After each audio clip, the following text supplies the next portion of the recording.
I mean, you can literally change your appearance in moments. You know, I could ditch my hat, I could change my shirt, I could turn my backpack in a way that just makes me less noticeable.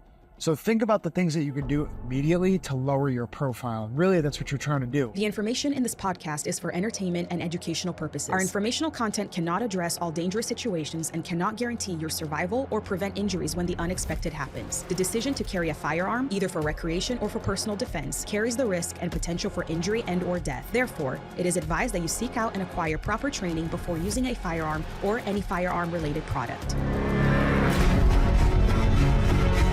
What are some self-defense techniques? What would happen if there was a global internet outage? What should I do if I hear shots ringing out? Or what I should do if there's a major terrorist attack? What should I have? What's the best? What should I do? What does that look like? What would you recommend? Is there anything I could do?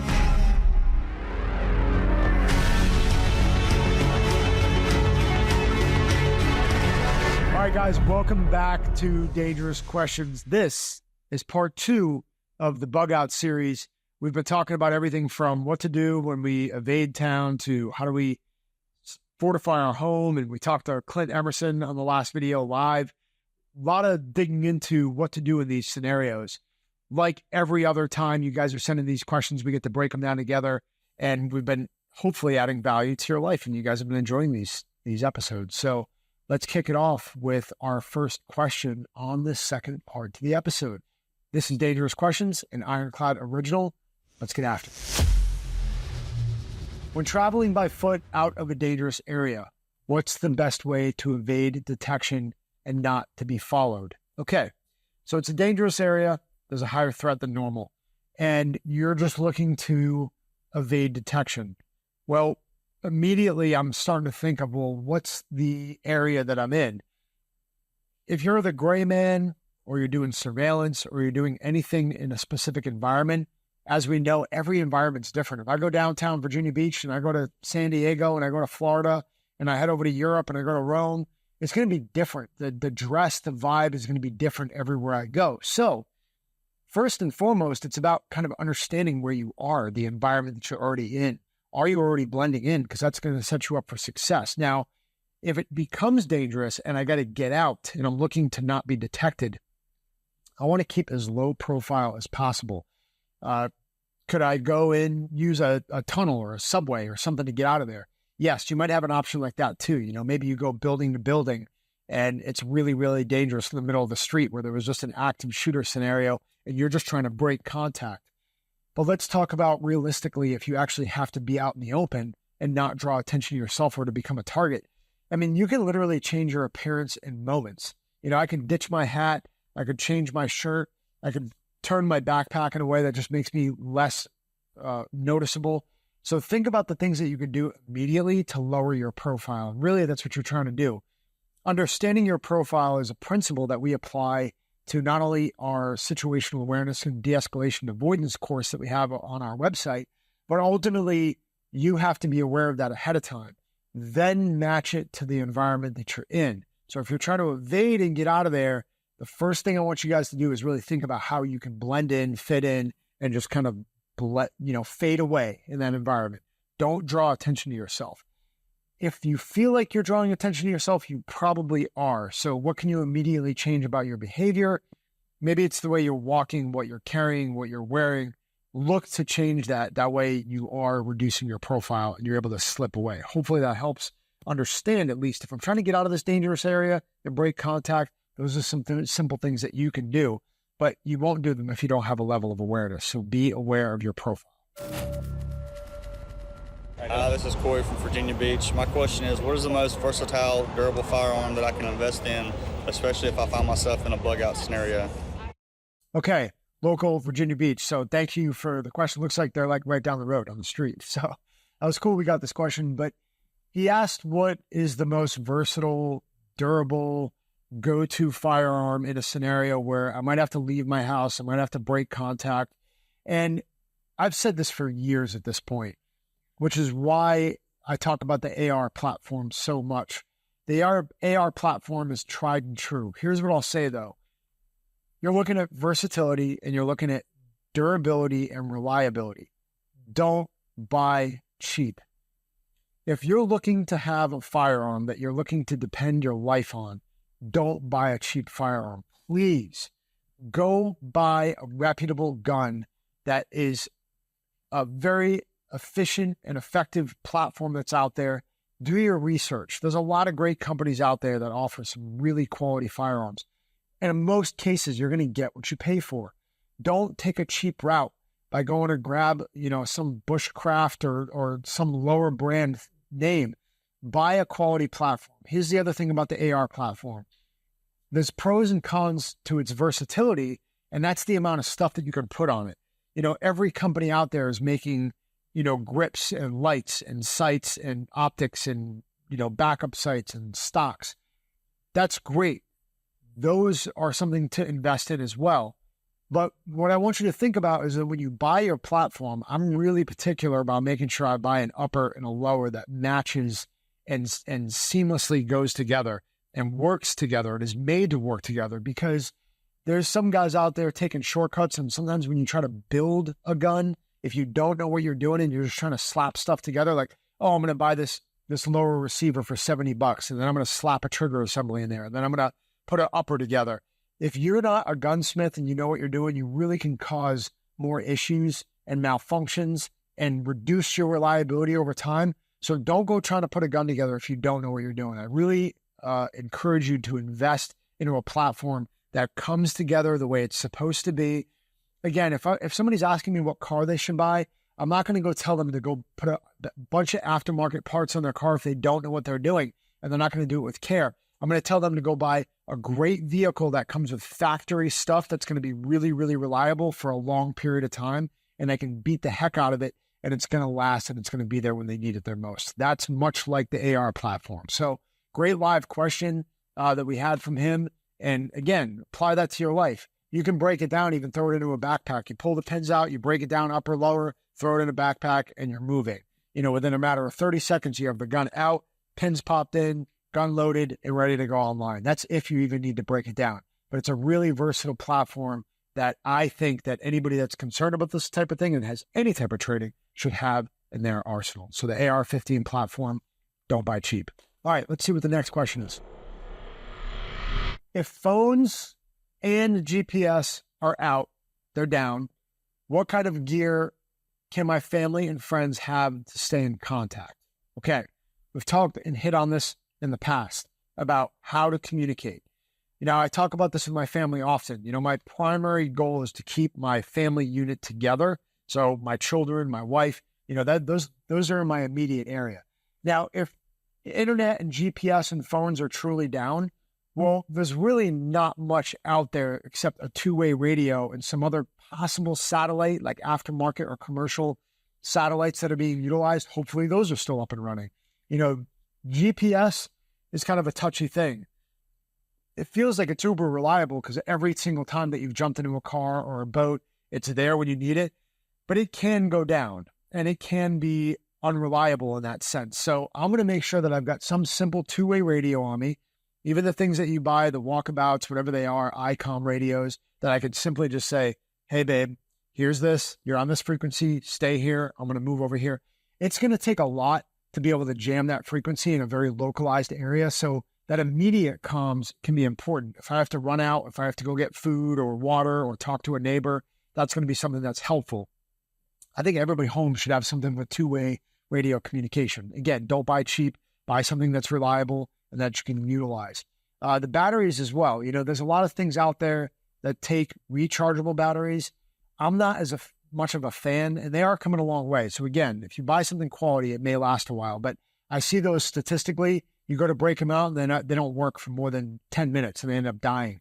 I like replaceable batteries, so I can quickly pop them in and out, so I've got spares. I don't have to sit there and wait for something to recharge in the event that I pull them out and they're not working.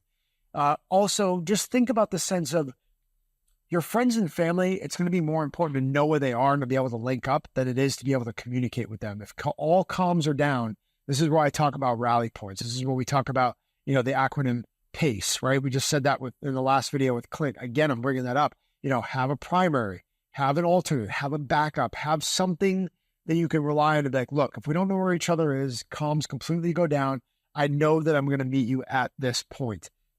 If you don't talk through that and you don't plan it, you're not going to do it. That's part of your comms plan. Part of your comms plan is just the fact that you can link up with each other if everything else hits the fan. And again, satellite comms can be touch and go as well.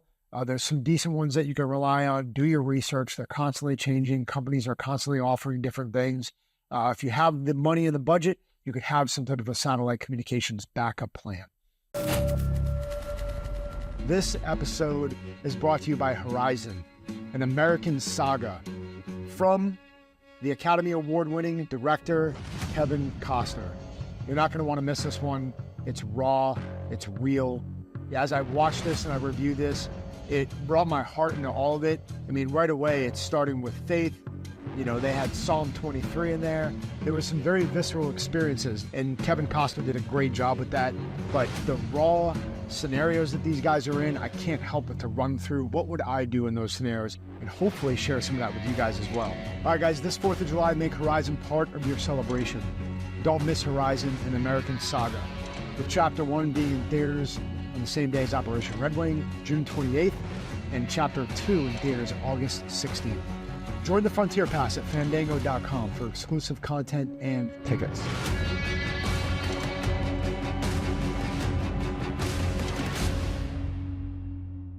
We don't just do the filmmaking. We do everything.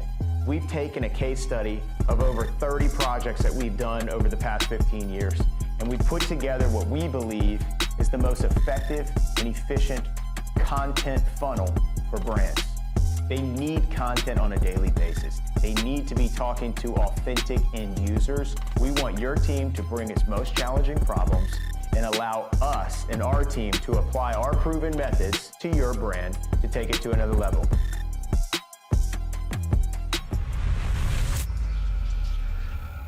Hey, this is Noah from Maryland. I was wondering, what are some basic steps that you can take to make sure your vehicle is bug out ready? The question is, what are we doing to make sure that our vehicle is prepared and ready to go in a scenario we might need to get out of town? And truthfully, this is why I put so much effort into my truck. And honestly, we're going to talk through that in a scenario where I get my vehicle ready to be able to move. You know, if I have a car that's low to the ground, that can't get over a curb, I'm like, to me, that's a no-go. I mean, it's a nice little, like, take it out for the weekend and drive it. But I want my everyday driver to be able to get over curbs, get out of situations. I just want to be able to go to a destination. I want to be able to get to my family. If you told me right now, hey, all things are hitting the fan around here and you got to go get your 5 kids, if there's a distance between me and my 5 kids and I got to get there, I want to make sure I can actually get to them, which means that I got to be able to get over a curb. You know, I want to be able to get around basic obstacles in and around town and get to where I'm going and get myself unstuck if necessary. All right, guys, that wraps up the questions. And this next series of scenario breakdowns is brought to you by Snake Staff Systems, you know, one of my favorite tourniquet companies. And we're going to break these scenarios down together. Let's hit the first one. Hey, guys, what's up? This segment of Dangerous Questions is brought to you by Snake Staff Systems. If you guys have heard me talk about them before, they make low-profile tourniquets, and I always say there's no excuse not to have a tourniquet on you, and these guys nailed it with being able to have something on you at all times. Go check them out at snakestaffsystems.com. No excuses. All right, guys, let's break this first scenario down. Send it. Okay, we got a scenario here. Jumping over the counter. First of all, he was holding the gun all odd. So that just kind of makes me think right away that this guy doesn't have much experience. We got this other guy floating around here with a gun. Okay, he's shoving it in his pocket, doesn't really know what to do. That's in his face. These guys are going back and forth. You got 2 guns out right now. I am only thinking, where are those guns pointed? You know, are these guys serious? That's the major threat. Now, these guys decided to fight. And later on in this article, you actually see this guy be like, I don't know. I just knocked the gun away and decided to fight for my life. You know, this is clearly his store. He's defending himself. Now, again, there's this element of instinct that's happening here. He's already noticing some shifty behavior. He's already picking up on things like, really, this is going to go to this point. He's got his gun out. And I wish I could see what happens right here in the corner, because that's the critical part that he just decides to go for it. I'm assuming that these guys feel okay with where the gun is on the guy that they're rumbling around with. The guy in the white shirt actually does look back and see, oh, okay, I'm keeping an eye on that guy too. So good on him for awareness. And he tries to swipe at the gun. I mean, there's a lot of risk that occurred throughout this. If those two guns were actually live and actually loaded, there was a lot that could have gone wrong. Now, I'm not there to sense the willingness of those dudes. You know, were they hesitant? Did something say to the shop owner like, these guys aren't really serious. They're just kind of looking at what they can get away with. I can see he doesn't have a great grip on the gun. And you know what? This is the money that I have in my cash register is the last bit of money that I have to pay my mortgage, and my family's rely on me to do this. I mean, that might have been the trigger to say like, okay, he's got a gun, but I don't care. I don't have anything to lose at this point. Again, I say that kind of tongue in cheek with I don't have anything to lose. If you got a family at home, you do. And I always have to insert the element of, is what those guys are coming after worth your life? High risk with guns out already, guys. So they tussled and ended up working out and they broke contact. But again, you have got to be conscious. If you're training for this type of scenario, if you're in this type of environment, you've got to realize the risk here with guns already drawn on you. You know, maybe we figure out, hey, what do you want? This is a jewelry store, right? That's what it looks like to me. Is this a jewelry store? I mean, I see, you know, he's got a calculator out there with a little pad. So I'm guessing this is some type of pawn shop, jewelry store. Either way, there's something of value in there those guys are going to get. And if there's guns already drawn with not a high level of intent, again, the negotiation part, like, hey, what do you guys want? Give us your money in the cash register. Okay, cool. I know I've got $500 in there. Here you go. Okay. Then they start taking a couple more things. Maybe that's it. Maybe I figure out where I'm at on that line to be like, okay, you know, that's good. You guys got what you want. Get out of here. You know, you have to be able to use your best instinct in these environments. Ultimately, thank God the guy survived and those guys broke contact. I'm never going to tell you what to do on the X. You've got to use your instinct. And that's the key takeaway here is that I think it was high risk to be able to close the gap there. I missed a key element on the corner. I didn't have that view of exactly what happened. But then you see clearly the other guy has got his gun drawn. So could he have just pulled the trigger if they were super serious and I didn't know that context? Yes. Use it to your advantage, guys. You know, this is a scenario that happens every single day. So be aware of it, especially if you're a shop owner. You know, this is where I like to think about predictive thinking. You know, these guys walk in, okay, guns drawn, guns coming out. There was ample time. Go ahead and rewind here. I just want to point this out too. Now, pause right here. Just stay right here. If I already picked up on my instinct to say something's off, right? Now he's digging into his pocket. And there are going to be guys in these scenarios that aren't going to let you leave. They're not going to let you walk out of the shop. They came there to take your money and your life. And that's the level of criminal where I'm like, okay, these guys are not messing around, especially if they walk in there with ski masks on. Well, right at this point where he starts to draw, okay, he's fumbling around with the gun. He's putting his bag down. Go ahead and right at the point where he starts to draw, this is where training comes into play. I am telling you right now that if we're training, I'm going to be able to pull my gun out and start taking shots. And when those rounds start cracking off and I'm shooting center mass, he's going to have a really hard time orienting that gun. And the guy doesn't even have his gun out yet on the other side. So this might be a scenario where proactively I'm looking, I'm watching, this doesn't feel right. And I see the gun come out and I'm going 1, 2, 3, 4. And I'm trying to get him to mitigate. I'm thinking that the guy with the flip-flops on over there that pulls the gun out too is probably not going to get to his gun in time. He's probably going to scramble to get out the door at that point. But I put the momentum back in my court to mitigate risk to life, limb, or eyesight, you know, on our side of the field, right? These shop owners. Something else to think about from an offensive perspective and really being proactive with that predictive thinking. So hopefully you guys got a couple of points out of that. Next video. All right, so this one is a wildfire, right? We talk about tactical scenarios all the time, but this one is specifically talking about escaping and avoiding a wildfire. Just like everything else that we discuss, a level of awareness needs to be applied to what's going on. Wildfires are common, especially out west. What is your plan, right? These guys are scrambling just to be able to fight this thing and to be able to figure out how to get out of there.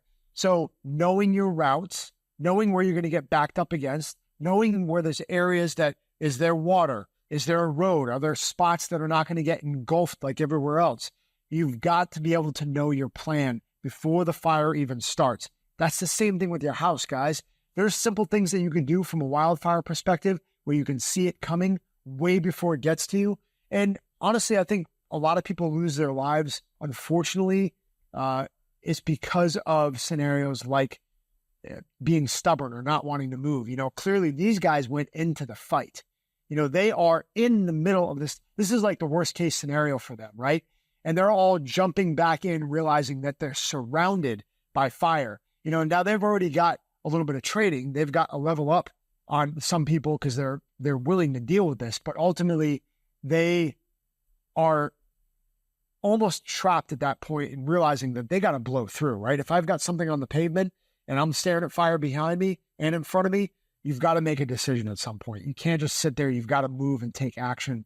And hopefully you say safe in, safe out. That's a scenario that we use and a saying that we use from a tactical perspective might be able to be applied here too, right? If I came in on a route and it wasn't fully engulfed yet, maybe if it gets that bad, it's like, look, we know we came in that way. Let's turn around and get back up in the vehicle and get out.